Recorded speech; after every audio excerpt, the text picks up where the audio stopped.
അയ്യോ അച്ഛൻ അല്ല മോൻ. അച്ഛൻ താമസിച്ചെന്ത്? ചന്ത ഭയങ്കര തിരക്കായിരുന്നു. പറഞ്ഞു വിട്ട സാധനം മേടിച്ചുകൊണ്ട് വന്നോ?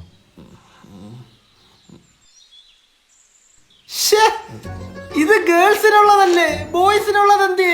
19 കൊല്ലമായിട്ട് ജീവിക്കുന്നില്ലേ? ഇതുവരെ മനസ്സിലായില്ലേ? അത് നിങ്ങളെ മോനായി ജനിച്ച എന്നെ പറഞ്ഞാ മതി. ഏത് സമയത്ത് ഈ കിൻഡർ ജോയിൽ ഇത്രയും വ്യത്യസ്തത ഉണ്ടെന്ന് ഞാൻ അറിഞ്ഞില്ല. കിൻഡർ ജോയിയാ? അച്ഛാ, ചേട്ടനോട് കളിച്ചു നടന്നവർക്കൊക്കെ 2 പിള്ളേരായി. നിങ്ങൾ അങ്ങനെ അടുത്ത് പണിക്കുവാൻ പറഞ്ഞേ? എടാ മോനെ, ഇത് പറയാൻ ഞാൻ അവന്റെ അടുത്തോട്ട് ചെല്ലുമ്പോ അവ അച്ഛനും ഞാൻ മോനുമായി പോകൂടാ. ഇയാളിത് എന്തോന്ന് അച്ഛൻ? എന്താടാ ഈ സാധനം അവിടെ ഉണ്ട്, ചെല്ലി പോ പോ.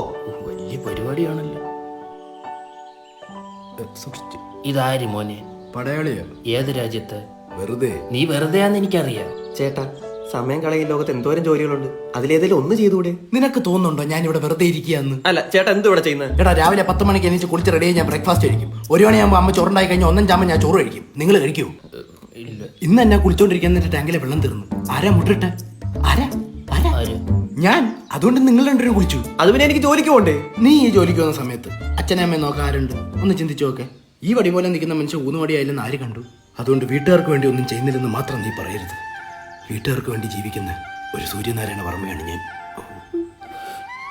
ഒരച്ചപ്പൂടെടുത്ത് വിരലിട്ട് വായിലിട്ടിരി. അച്ഛാ, എന്റെ പടയാളി തന്നില്ലെങ്കിൽ ഞാൻ കൊല്ലാളിയാവും. കൊടറാവാളിയത്